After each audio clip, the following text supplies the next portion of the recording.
Queridos hermanos, muy buenos días, feliz sábado. Los invito a buscar en sus Biblias en la epístola del apóstol Pablo a los Filipenses.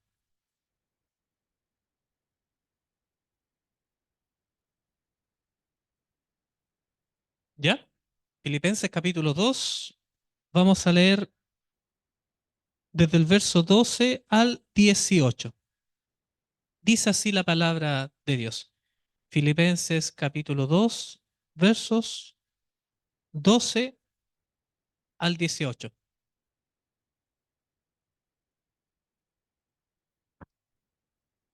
Por tanto, amados míos, como siempre habéis obedecido, no como en mi presencia solamente, sino mucho más ahora en mi ausencia. Ocupaos en vuestra salvación con temor y temblor, porque Dios es el que en vosotros produce así el querer por el hacer por su buena voluntad.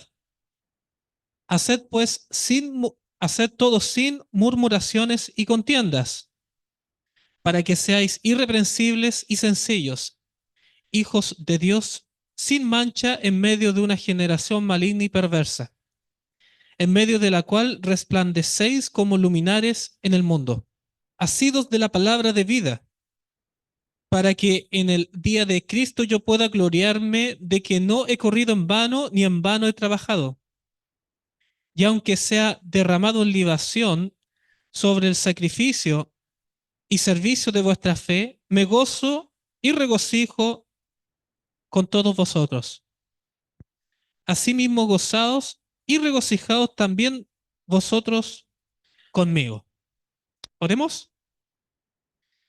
Querido y bendito Padre, gracias. Gracias, bendito Dios, por estas palabras que usted nos acaba de compartir.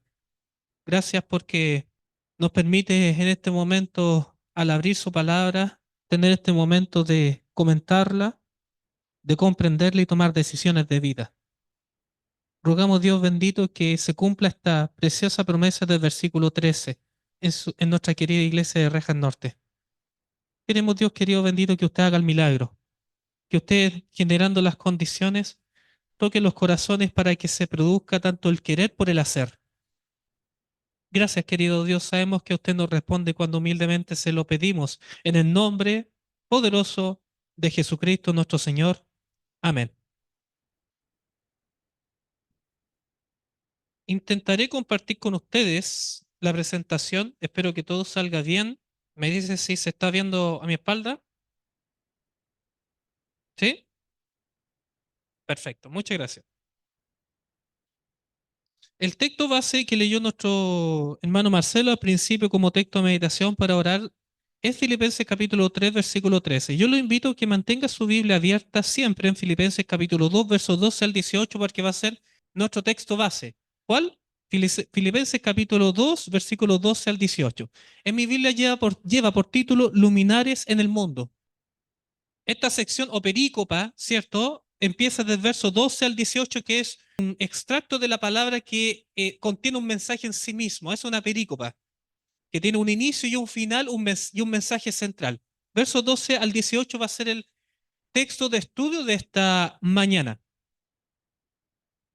Y hay un texto que me impactó personalmente, lo había conocido antes, pero cuando lo volví a considerar, verso 13 que dice, porque Dios es el que en vosotros produce así el querer como el hacer por su buena voluntad. Es Dios el que produce en su mente, en su corazón, de que usted le nazca y poder para hacerlo. Pero Pablo no está siendo meramente creativo en términos de decir algo que pueda sonar atractivo, sino que tiene una coherencia bíblica que se traspasa por todas las escrituras y que nosotros podemos encontrar esa conciliación en el concepto de que Dios cuando dice a las palabras de Pablo, tanto el querer por el hacer por su buena voluntad, no es otra cosa de decir, quiero que mi iglesia refleje perfectamente el carácter de Cristo. Es ese el mensaje central. Quiero que la iglesia se levante certeramente para mostrar la imagen del Dios de amor.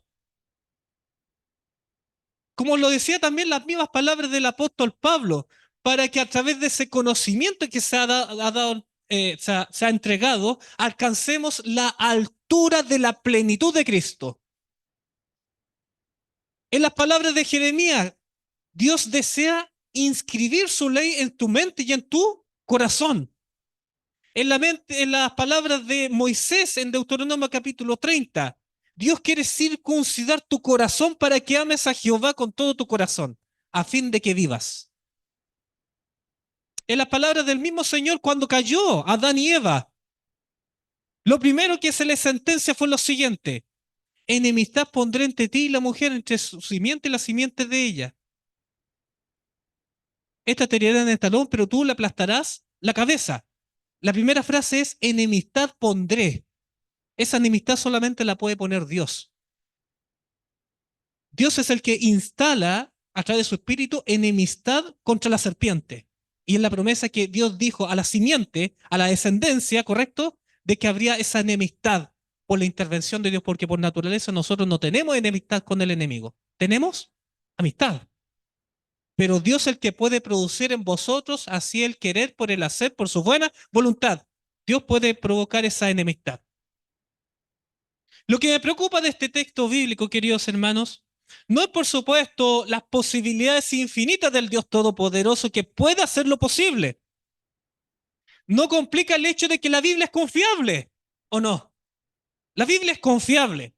Si la Biblia, la palabra de Dios dice esto, por fe lo aceptamos porque lo dice, él así dice Jehová. Porque el mismo que dice así dijo Jehová, fue el mismo que dijo en la antigüedad hace más de 6.000 años atrás, sea la luz y fue hecha la luz. En ese Dios yo creo que su palabra tiene poder. Esa no es la complicación, esa no es la problemática. La problemática la vemos en nosotros. Y en particular, quiero decirlo con total honestidad, preocupa, hasta casi al punto de las lágrimas, la realidad de nuestra querida iglesia. A través de la sencilla pregunta: ¿estamos reflejando el carácter de Cristo? La iglesia de Rejas Norte refleja plenamente el carácter de Cristo. Y más en particular, ¿estoy reflejando plenamente el carácter de Cristo? La palabra de Dios es clara. Dios produce en vosotros así el querer por el hacer, por su buena voluntad. Está proyectándose aquí, ¿cierto? Correcto. Porque es Dios el que en vosotros produce así el querer por el hacer, por su buena voluntad. Yo quiero quererle a Dios y quiero que Dios lo cumpla en mi vida y en mi querida iglesia de Rejas Norte. Pero tenemos que hacernos preguntas honestas y confrontarnos con la palabra de Dios. Para esto debemos reconocer lo siguiente. Usted estará de acuerdo conmigo. Si no se ha cumplido esto es porque fuimos nosotros los que nos metimos en problemas, ¿o no? Involuntariamente o voluntariamente, inconscientemente o conscientemente. ¿Qué dice la palabra de Dios al respecto? Veamos algunos textos bíblicos. ¿Por qué estamos en problemas? Vamos a buscar en nuestras Biblias Jeremías 3:23. Este texto bíblico, leído en forma superficial, da una idea, pero cuando uno se mete realmente en lo que dice, se da cuenta algo tremendo con respecto a la realidad del pecado, de los cuales usted y yo participamos en forma voluntaria. Esa es la gravedad del pecado. Dice algo brutal. ¿Mudará el etíope su piel y el leopardo sus manchas? Usted sabe, el etíope está hablando de su tesitura oscura, ¿correcta? Y el leopardo, ¿qué tiene? Manchas. Eso es parte de su naturaleza, ¿correcto? Entonces podríamos decir que la retórica de Jeremías se refiere a que hay un problema de naturaleza. Pero cuando se sigue leyendo, nos damos cuenta que esa no es la intención de Jeremías. O sea, habla que nosotros tenemos un problema de naturaleza, así como el etíope su tez oscura y el leopardo sus manchas, porque utiliza una palabra que es inequívoca. ¿Cuál es? Así también, ¿podréis vosotros hacer el bien habiendo nacido para hacer mal? ¿Eso dice? Estando habituados a hacer el mal. ¿Sabe cuál es el sentimiento de Jeremías? Y se nota en todo el capítulo, en realidad del capítulo 3. El problema en que usted y yo nos hemos metido, en primer lugar, ha sido por habituarnos nosotros mismos. Fuimos nosotros los que dimos los pasos. en cierto momento determinado de nuestras vidas para contaminar nuestro corazón y nuestra mente. Pero es tan fuerte la influencia del pecado en tu vida y en mi vida que llega a ser parte de su naturaleza.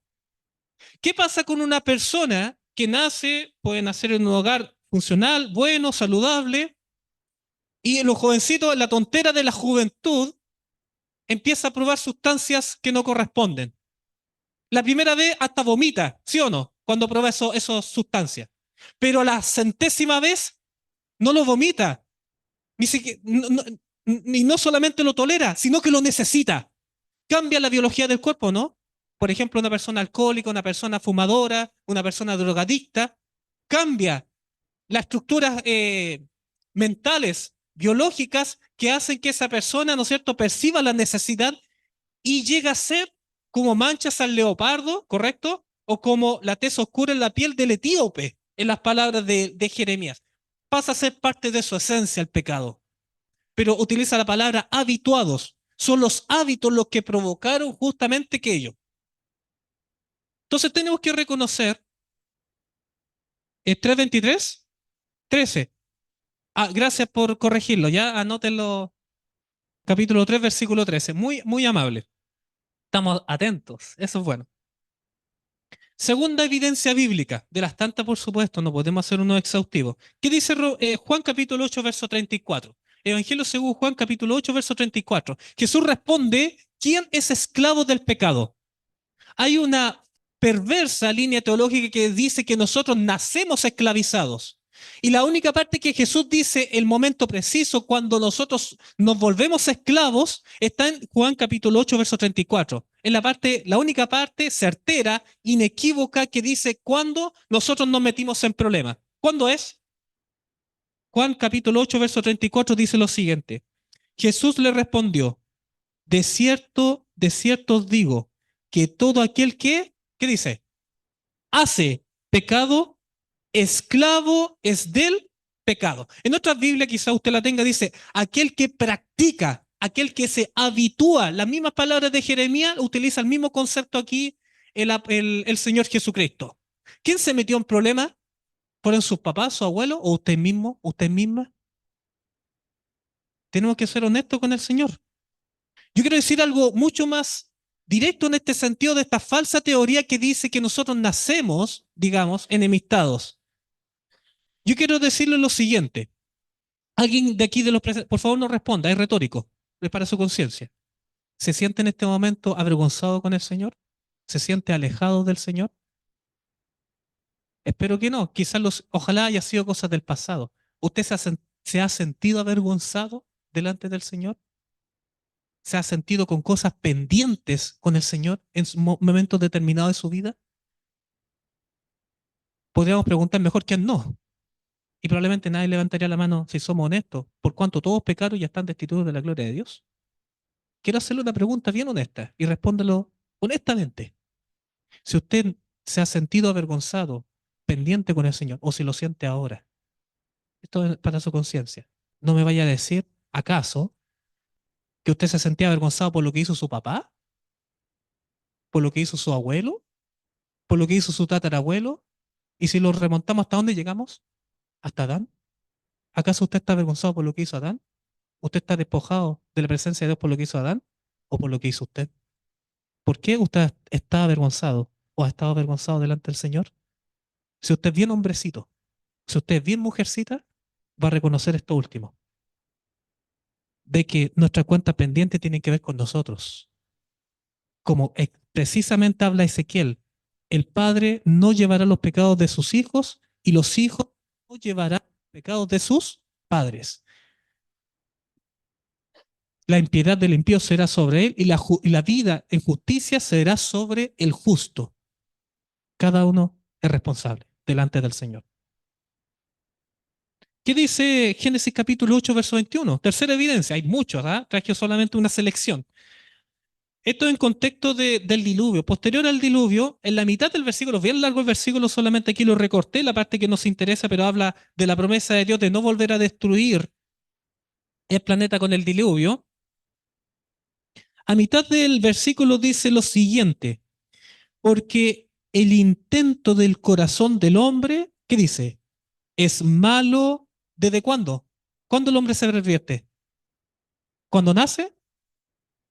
¿Cuándo se pervierte el hombre? ¿Qué dice? Desde su juventud. La palabra juventud es una palabra hebrea aquí que se refiere a una transición de tiempo cuando el niño adquiere conocimiento o adquiere conciencia moral. ¿Ok? La juventud es la transición que pasa de un niño inocente, que tiene obviamente complicaciones, tiene pataletas, y ¿no es cierto? Nacemos con una naturaleza debilitada, eso todos lo sabemos, ¿cierto? Nacemos con ciertas cosas, pero esa transición en la cual el niño no entiende y comienza a entender, despierta o se desarrolla la conciencia moral, es capaz de tomar decisiones morales. Esa es la juventud. Ahí cuando decimos que este no es un niño, sino que es un joven, en términos bíblicos, ¿se entiende? Esto ocurre generalmente entre los 12 años, más o menos, eso es lo que reconocían los hebreos, 12, 14 años, pero ganaba el derecho de leer las escrituras, porque el niño pasaba a ser un joven, parte de la comunidad hebrea, y se ganaba el derecho de leer y explicar las escrituras. Pero habla de ese punto vital. En ese momento se decide, en ese momento pasa, en el caso de los antediluvianos, que en la juventud se corrompió el corazón. Ya lo decíamos, Romanos 3:23, ¿qué dice? Por cuanto todos son pecadores, no dice todos son pecadores, dice todos han pecado. Nuevamente, comisión consciente y están destituidos de la gloria de Dios. Disculpe esta introducción tan, digamos, sustanciosa en términos de cantidad de texto. Necesitamos establecer ese punto de nuestras responsabilidades para entender, identificar cuál es exactamente el problema. Porque Dios ha hecho preciosas promesas en su palabra. Y si algo lo ha detenido, no ha sido sus padres, su abuelito Adán. No ha sido las circunstancias de su vida. No ha sido porque usted nació en una casa o en otra. Ha sido usted. He sido yo. Tenemos que identificar dónde justamente se encuentra el problema. ¿Para qué? Para poder llegar a este ideal, que es el tema del día de hoy. El versículo 13. Nuevamente lo leo, porque Dios es el que en vosotros produce así el querer como el hacer por su buena voluntad. Queremos llegar a este ideal. Y vamos a ver con sorpresa en el estudio de hoy día que hay respuesta en las mismas escrituras. ¿Y dónde está la respuesta? Si está en el versículo 13, está en los versículos que lo rodean. Y eso va a consistir en el ejercicio que vamos a hacer ahora. Entonces, a esta problemática que hemos identificado, vemos que la misma palabra entrega soluciones. Y vamos a ver cuáles son esas soluciones que nos propone la palabra de Dios. Las soluciones comienzan en el versículo 12, ¿ok? En el versículo 12 de nuestro texto de Filipenses, es capítulo 2, aquí puse capítulo 3, otro error. Es capítulo 2, ¿ya? Pero para que usted lo tenga en consideración. Filipenses capítulo 2, versículo 12, que da respuesta a lo que dice el versículo 13. Es un abstract, es un resumen de lo que después se desarrolla desde el versículo 14 al 18. ¿Qué dice el capítulo 2, versículo 12? Sigamos la lectura. Dice lo siguiente. Por tanto, amados míos, como siempre habéis obedecido, no como en mi presencia solamente, sino mucho más ahora en mi ausencia. Ocupaos en vuestra salvación con temor y temblor. Este texto bíblico, queridos hermanos, viene a derribar las posturas y propuestas que se están haciendo con respecto a la salvación, que no han provocado otra cosa de levantar una iglesia mediocre, una iglesia livianita, una iglesia confiada en sí misma, una iglesia a la cual se le predica, no, y aquí no hay nada más que hacer, no te preocupes. Esto ha sido un mensaje desastroso para la iglesia adventista, que muchos se han levantado a predicar. Y que, sin embargo, aquí se nos presenta la realidad del Evangelio de Jesucristo. La realidad del Evangelio de Jesucristo es un evangelio de valientes, es un evangelio de estados, es un evangelio de perseverancia, no de conformidad. no de un humano descansar, no de una seguridad humana. Se ha leído lamentablemente en literatura que está llegando que tenemos que cultivar la seguridad de la salvación. Un concepto que podríamos acuñar y abrazar, sí, pero como se explota, nada de bíblico. La seguridad no consiste en un estado mental. La seguridad consiste en permanecer en Cristo, que es distinto. Y esto es lo que vamos a ver y lo que vemos ya de inicio en este versículo. ¿Cuáles son? Es que tenemos que ver dos principios que se expresan en este versículo en particular. Dos principios. El primero, aquello que obedecemos nos determina. Quiero decirle esto, querido hermano. No son sus sueños, no son sus mejores intenciones, no es lo que su corazón quién es. Lo que determina tu persona son tus decisiones, son tus acciones. Vuelvo a decir, este también está en boga, digamos, la psicología, digamos, con respecto a todos estos movimientos. En Estados Unidos se conocen como el wokismo, no se lo ubican, de woke, de despertar, tan de la nube, tan de sentimientos, tan de subjetividades, tan de ver o posverdad, de que yo soy lo que siento en mi corazón. Eso, aparte de ser anticientífico, es totalmente antibíblico. No es lo que tú crees en tu mente. Engañoso es el corazón. Lo que determina son tus decisiones. Lo que determina es a qué obedeces. Y tú siempre obedeces a algo. Aquella persona que se dice más libre porque no va a la iglesia, no, ni siquiera le hago caso a mi jefe porque puedo. Bueno, esa persona es esclavo de otras cosas. Entra, por ejemplo, a adicciones, ¿correcto? Entre otras cosas que por supuesto no vale la pena ahondar en ello. Pero aquello que obedecemos nos determina. ¿Dónde sale eso de la palabra de Dios? Voy a buscar Romanos capítulo 6. Romanos capítulo 6, versos 17 y 18 es bastante claro sin dejar lugar a duda con respecto a este principio de la obediencia. A aquello que obedecemos nos determina. Usted puede leer los versículos anteriores de ellos. Todo habla con respecto a que solamente existen dos opciones de obediencia, no existe un intermedio. Pero básicamente, 17 y 18 concluye diciendo, pero gracias a Dios, que aunque erais esclavos del pecado, ¿y cómo dejamos de ser esclavos del pecado? ¿Qué dice? Habéis obedecido de corazón a aquella forma de doctrina a la que fuisteis entregados, y libertados del pecado vinisteis a ser siervos de la justicia. En Romanos capítulo 2 existen solamente características de estatus entre los cristianos. Vale decir esclavos del pecado o siervos de la justicia. No entrega una tercera opción. Como pretende la iglesia de la Odisea, que piensa que aparte de ser frío o caliente se puede ser tibio. Se es esclavo del pecado o se es siervo de la justicia. ¿Cuál elige usted? Romanos capítulo 6 solo se determina a través de la obediencia. Nuevamente leo, pero gracias a Dios que aunque erais esclavos del pecado, habéis obedecido de corazón. Obedecido de corazón. Ese es el primer principio. ¿Cuál es el segundo principio que extraemos de Filipenses capítulo 2, versículo 12? La salvación es segura. Sí, es segura en la perseverancia o disciplina, no en el mero convencimiento humano. ¿Existe la seguridad de salvación? Sí existe, pero no es un asentamiento mental. No es decir, yo solamente tengo que decir que Cristo lo hizo todo. La verdadera seguridad de salvación es creer que Cristo lo hizo todo y por lo cual yo permanezco disciplinadamente en Cristo. ¿Qué encontramos nosotros, por ejemplo, en Mateo capítulo 24, versículo 13? Entre otros textos bíblicos. Ya solamente traje uno, pero todos van a lo mismo. Más el que persevere hasta el final, este será salvo. La seguridad de la salvación es perseverancia, es disciplina espiritual.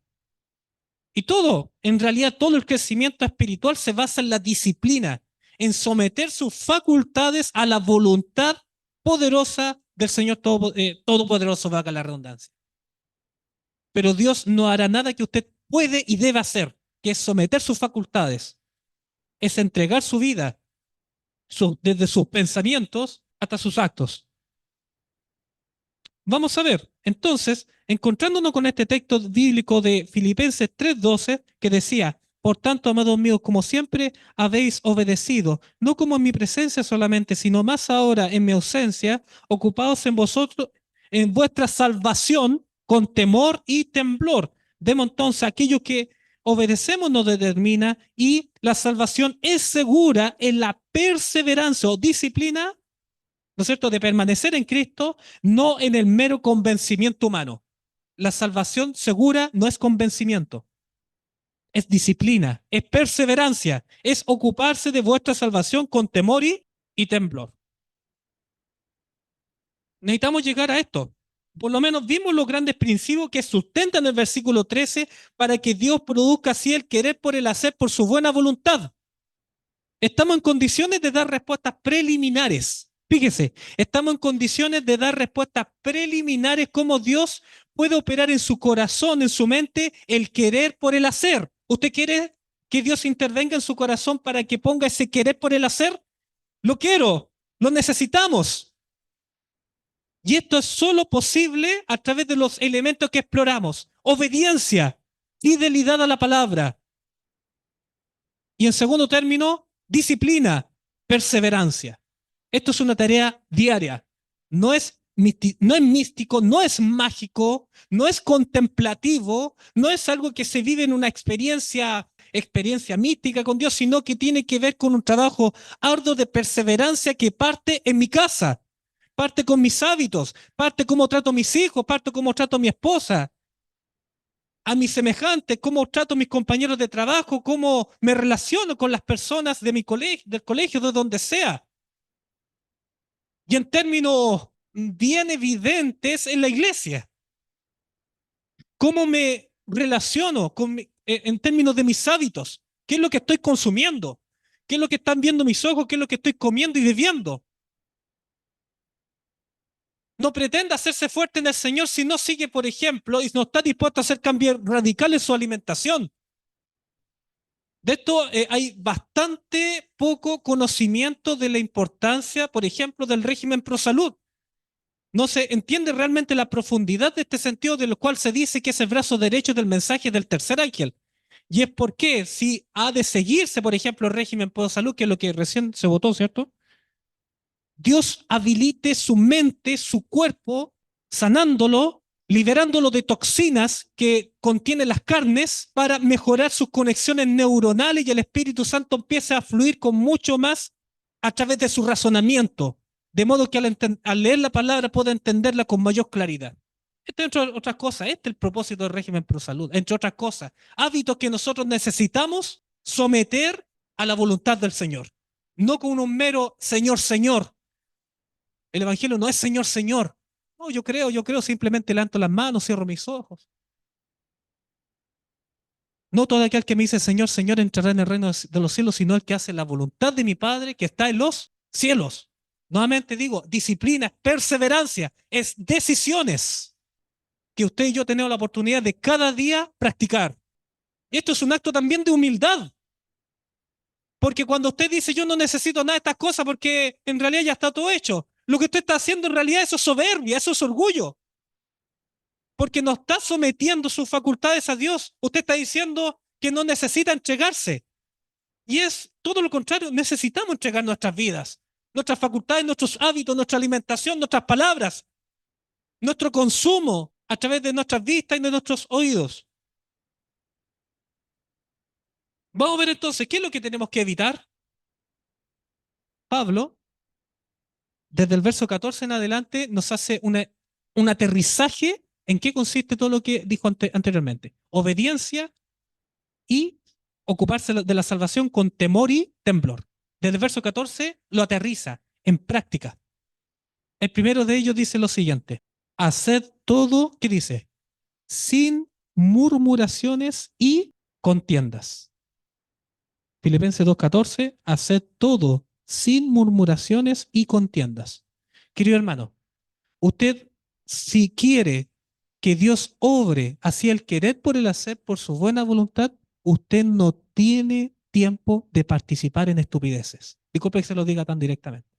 Usted no necesita perder tiempo, como dice aquí Pablo, en murmuraciones y contiendas, como la imagen que se está insinuando allá arriba. Si usted se pregunta, pucha, ¿cuánto quisiera Dios que hiciera el milagro en mi vida? ¿No será este su problema? Sea honesto. ¿No será que usted está perdiendo tiempo en estas estupideces? Y lo siento en mi corazón, ¿ah? Hemos sido golpeados como Rejas Norte el último año con situaciones así, porque no hemos seguido el consejo bíblico. ¿Cuál es el consejo bíblico, entre otros? Segunda Timoteo capítulo 2, verso 24. Es un llamado para todos, particularmente para los líderes, pero para todos. Dice, porque el siervo del Señor no debe ser contencioso, sino amable para con sus amigos. No, dice, sino amable para con todos, apto para enseñar, pero por sobre todo dice, sufrido. ¿Qué significa esta palabra, sufrido sobre todo? Es que el verdadero siervo del Señor es una persona capaz de hacer sacrificios en pos del ideal de una iglesia virtuosa. El líder y todo hermano, en realidad todos somos llamados justamente a hacer sacrificios. Si tú ves que tu comportamiento puede ser inclusive no malo, no perjuicioso, pero sin embargo genera problemática, es capaz de hacer esos sacrificios y decir basta. El siervo del Señor tiene que ser amable con todos, y particularmente aquellos que han tomado la responsabilidad de tomar liderazgo dentro de la iglesia, tienen que ser amables con todos. Y entre otras cosas, involucra el hecho de que no se nos identifique, digamos, teniendo posesiones, por un lado u otro, en ciertas contiendas que se puedan dar. Hay que dar pasos para atrás. Y lamentablemente esto hasta es doloroso esto y complicado, porque uno quisiera tener. Pero el Señor dijo lo siguiente, hasta los gentiles aman a sus amigos. Eso no es la característica de una iglesia verdadera, de una iglesia sana en el Señor. Hasta los gentiles se dicen te quiero y tienen su grupo de amigos y algunos grupos de amigos dicen, oh, que somos cristianos porque nos queremos y nos abrazamos y estamos compartiendo en mi casa. Y excluyen a otros. Eso no es cristiano. Eso lo hacen hasta los gentiles. El verdadero cristiano es amable, ¿qué dice el texto bíblico? Para con todos. No hace distinción en términos de relaciones. Apto para enseñar y sufrido. ¿Por qué sufrido nuevamente? Porque hace sacrificios. Y si por el bien de la iglesia tengo que dar pie atrás con respecto a tomar posición, lo tengo que hacer. Eso de repente está mal interpretado porque se ataca a cierto momento al liderazgo porque no se involucra más de lo que debería involucrarse. Pero porque uno tiene que tener una actitud de justicia y de trato igualitario con todas las personas, con misericordia y justicia. Los principios del Señor, Mateo capítulo 5, verso 44 al 45. Este es el verdadero cristiano. Más yo os digo, amad a vuestros enemigos, bendecid a los que os maldicen, haced bien a los que os aborrecen y orad por los que os ultrajan y os persiguen, para que seáis hijos de vuestro Padre que está en los cielos, que hace salir su sol sobre malos y buenos, y que hace llover sobre justos e injustos. Nuevamente te pregunto, ¿quieres que Dios provoque en ti tanto el querer por el hacer por su buena voluntad? Tienes que seguir el consejo bíblico. Ser amable para con todos, evita murmuraciones y contiendas y sacrifícate, porque Dios tiene un premio mayor todavía. Tiene un milagro superior de que tú seas portador de la imagen preciosa de Jesucristo para el mundo y para vida eterna. Es más grande la recompensa que el sacrificio que podemos hacer como líderes. Nuevamente, sufrido, tiene que ver con actos de injusticia inclusive, pero lo tomo por amor a Cristo. Lo tomo por ganar a Cristo, en las palabras de Pablo.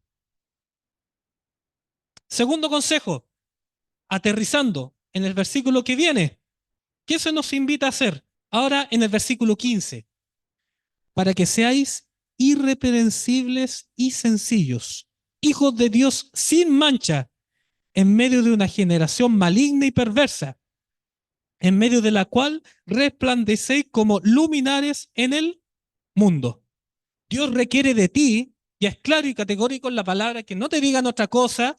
Dios quiere que tu vida sea irreprensible. Dios quiere de ti una vida que sea sin mancha, sin mácula. Y Dios lo puede hacer en ti. ¿Qué dice Proverbios capítulo 10, versículos 6 y 7? Justamente de este principio de integridad, que no es conforme a la publicación, sino conforme a un estilo de vida. Que dice, muchos hombres proclaman, publican, como quiere decirle, muchos hombres proclaman cada uno su propia bondad. Pero hombre de verdad, ¿quién lo hallará?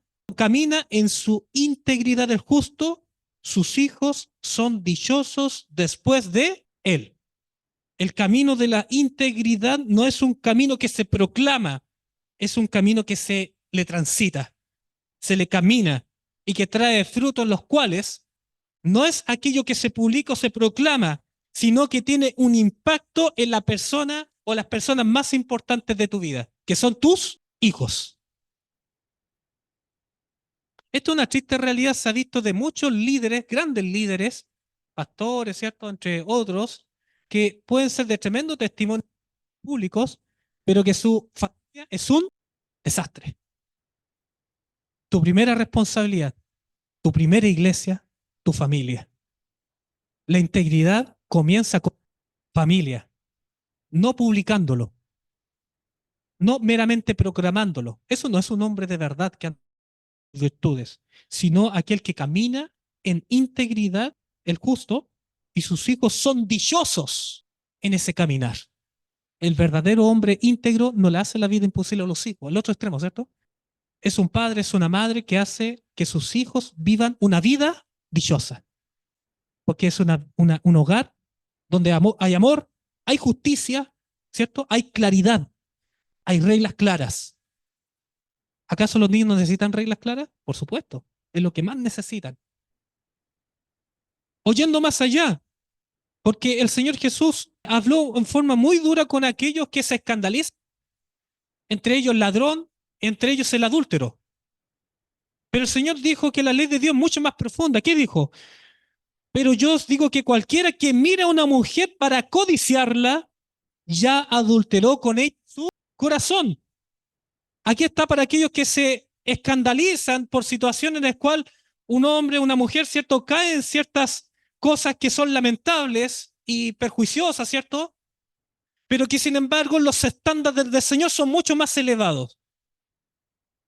El camino de la integridad no es meramente no caer en términos, digamos, escandalosos, cuando ya todos se dan cuenta. El camino de la integridad es que tú como varón, y le hablo a los hombres casados en particular, porque yo estoy en la misma condición y lo digo a mí también, que andar en integridad es, entre otras cosas, la única mujer en el mundo que merece que yo le diga algo bonito a mi esposa. La única persona que merece mis piropos, y permita decir suavemente, y mis cosas picantes, pero que quede entre nosotros, es mi esposa. La única persona que merece que le escriba textos bonitos por WhatsApp es mi esposa. La única persona que merece que le recuerde lo virtuosa que es ella es mi esposa. Y también para la mujer, ¿o no? El único hombre en su vida que merece las atenciones que solamente usted puede dar es su esposo.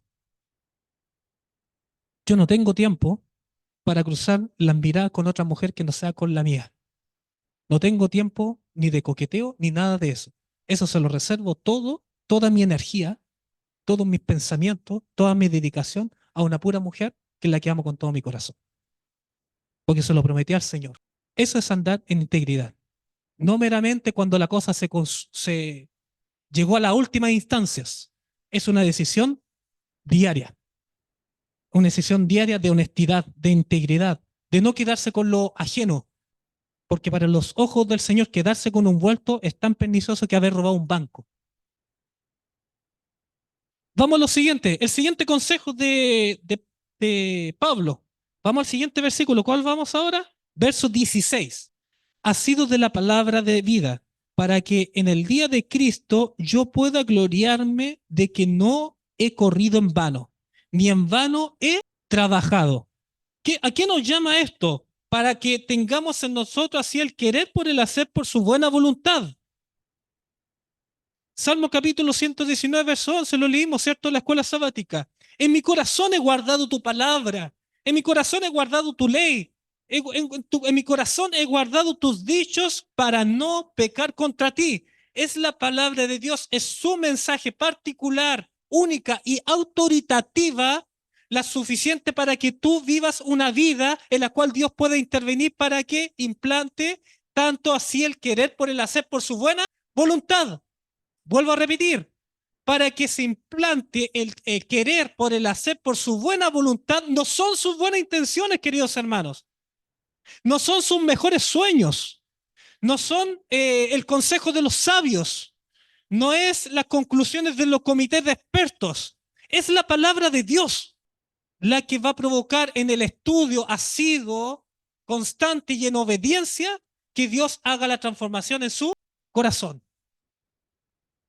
La palabra y solo la palabra. Salmo capítulo 139, versos 23 y 24, cuando nos confrontamos con la palabra de Dios. ¿Cuáles son las preguntas que nos hacemos cuando nos confrontamos o debiéramos confrontarnos? Salmo capítulo 139, versos 23 y 24 tiene que ser su oración al momento de encontrarse con el Señor en la palabra, diciendo, examíname, oh Dios, y conoce mi corazón. Pruébame y conoce mis pensamientos, y ve si en mi camino de perversidad y guíame en el camino eterno. Este tiene que ser su oración, su deseo cuando se encuentra con el Señor. Examina mi corazón. Escarba hasta el fondo de mis pensamientos y mis motivaciones. Porque bien la palabra de Dios en Hebreos capítulo 4, versículo 12, la palabra de Dios es viva y eficaz, una espada de doble filo que atraviesa el alma.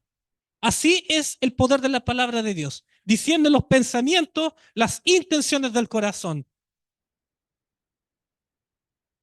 Nuevamente, ¿deseas que Dios coloque así tanto el querer por el hacer por su buena voluntad? Se da cuenta que no es algo que simplemente se desee, es algo que tiene que ver con decisiones, que usted tiene que tomar reformas en su vida, reformas en su hogar, reformas en sus hábitos, en su alimentación, en lo que consume a través de sus ojos y en sus oídos. No es mágico, es a través de la obediencia, a través de la disciplina. Filipenses capítulo 2, versículos 17 y 18, los últimos dos versículos. Tercer consejo de Pablo, para que se produzca en Cristo tanto así el querer y el hacer por su buena voluntad. Y aunque sea derramado libación sobre el sacrificio y servicio de vuestra fe, me gozo y regocijo con todos vosotros. Asimismo, gozaos y regocijaos también vosotros conmigo.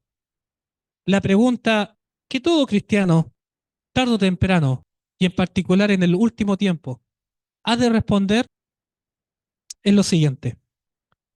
¿Estás dispuesto a entregar tu vida por Cristo? Esa es la gran pregunta en definitiva. El último de todos los exámenes de la vida. Parte desde lo más mínimo, decisiones, al momento de leer algo, al momento de caminar, del trato con mi familia. Son preguntas que tenemos que responder uno por uno. Pero la última pregunta del gran cuestionario de la vida, para vida eterna. La última gran pregunta, la última gran cuestión, ¿estás dispuesto a entregar tu vida por Cristo? Ese es el final del camino. Te pregunto, que respondas a, digamos, esa pregunta, usted tiene que resolverlo personalmente con el Señor, pero si no lo tiene claro, permita decir lo siguiente, aunque suene bastante violento lo que le voy a decir. ¿Qué está haciendo acá ahora? ¿Para qué vino a la iglesia hoy día? Si no tiene estas cosas claras, fundamentales, ni siquiera estoy diciendo que lo responda positivo, sino realmente que usted sea consciente y reconozca su necesidad del Señor. Y si no es así, ¿a qué vino hoy día a la iglesia? La palabra de Dios en 1 de Pedro capítulo 4 versículos 12 y 13 dice lo siguiente, para animarnos y para darnos cuenta de las promesas maravillosas de Dios. Amados, no os sorprendáis del fuego de prueba que os ha sobrevenido, como a alguna cosa extraña os aconteciese, sino gozaos por cuanto sois participantes de los padecimientos de Cristo, para que también en la revelación de su gloria os gocéis con gran alegría. El sacrificio que Dios pide de ti es un sacrificio que conlleva gozo verdadero. Porque el sacrificio, el costo, lo que pide Dios de ti, no se compara en lo más mínimo a la recompensa eterna que Dios tiene preparado para los hijos que le aman. Con gozo y alegría podemos aceptar esto. Si está rondando esa pregunta en su cabeza, ¿estoy dispuesto a entregar mi vida por la causa de Cristo? Y se ha de afirmar positivamente a esta cuestión, Dios le va a dar el gozo en su corazón para darse cuenta de que la recompensa es mucho más grande. En primer lugar, el carácter de Dios se va a reflejar perfectamente en usted, sí, en usted, y va a tener recompensas eternas. Va a trascender en la eternidad. Filipenses capítulo 2, versículos 5 al 8. Haya pues en vosotros este mismo sentir que hubo también en Cristo Jesús. ¿Cuál sentir? Continúa la lectura diciendo lo siguiente: Jesús, el cual siendo en forma de Dios, no estimó el ser igual a Dios como cosa que aferrarse, sino que se despojó a sí mismo, tomando forma de siervo hecho semejante a los hombres. Todavía no se responde el mismo sentir que hubo en Cristo Jesús, pero ahora viene. Y estando en la condición de hombre, aquí viene a sentir, se humilló a sí mismo, haciéndose obediente, obediente hasta la muerte y muerte de cruz. ¿Cuál es el mismo sentir que hubo en Cristo Jesús y usted tiene que tenerlo? Obediencia hasta la muerte. Como el ángel se lo prometió, el ángel de las 7 iglesias se lo prometió a Juan. Sé fiel hasta la muerte y yo te daré la corona de la vida. El evangelio no se exige por menos precio que eso, querido hermano. La salvación gratuita y merecida que Dios nos ofrece a cada uno de nosotros no se puede comprar esa condición de obediencia radical, de obediencia que nos lleve, si es necesario, a la muerte. Mateo capítulo 16, verso 24. Entonces Jesús dijo a sus discípulos, si alguno quiere venir en pos de mí, niéguese a sí mismo y tome su cruz y sígame. Todo esto para que se cumpla la preciosa promesa de Filipenses capítulo 3, versículo 13, que deseando en el corazón que se cumpla en nuestra querida iglesia de Rejas Norte, que se cumpla en cada una de sus vidas, queridos hermanos, pueda hacerse una realidad, pueda ser verdad, pueda hacerse carne, porque Dios es el que en vosotros produce así el querer como el hacer por su buena voluntad. Que el Señor los bendiga. Saludamos a Luciano por tan precioso y potente tema, ¿cierto? Bueno, para terminar este culto, los invito nuevamente a ponerse en pie para que volvamos a entonar las estrofas del himno 488.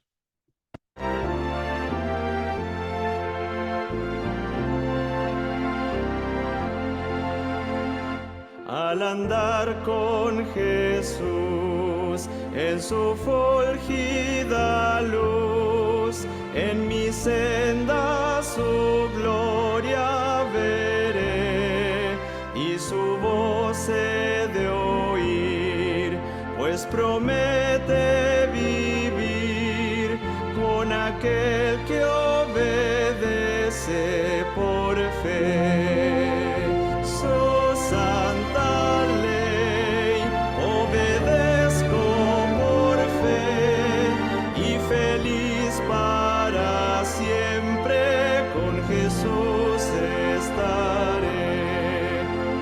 Si trabajo y penar, tengo aquí que cargar, fortaleza en Jesús obtendré, pues alivia su amor, mi afán, mi dolor, cuando ve que obedezco por fe.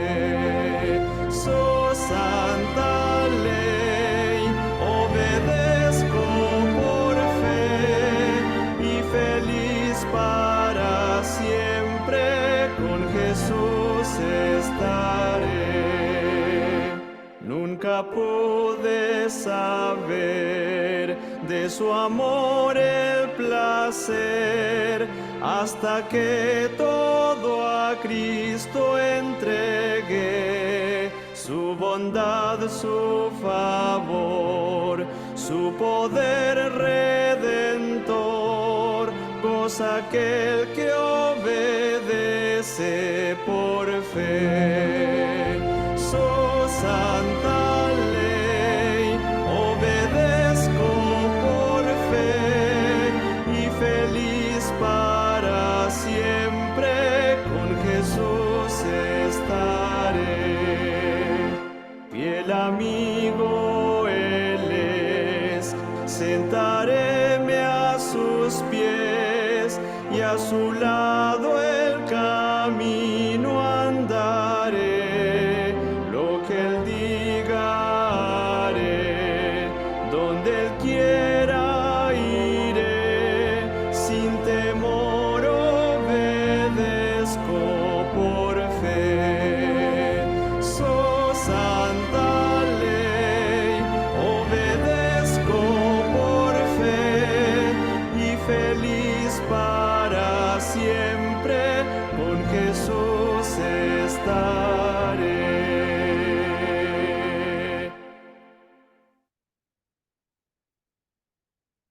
Querido y bendito Padre, gracias por esta mañana en la cual pudimos explorar su bendita palabra. Que no sean palabras de hombres, sino su santa palabra la que queda atesorada en nuestras mentes y corazones.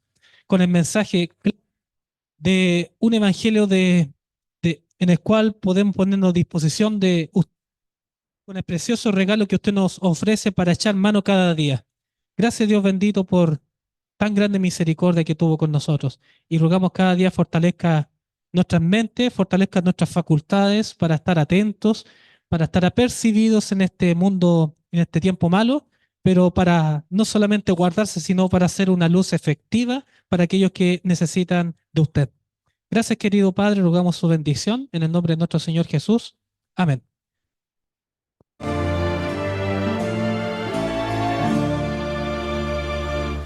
Dios te dé su bendición.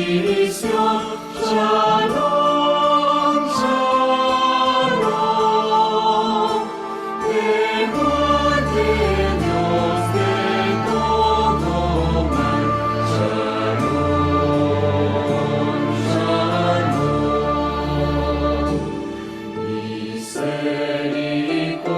Misericordia tenga de ti.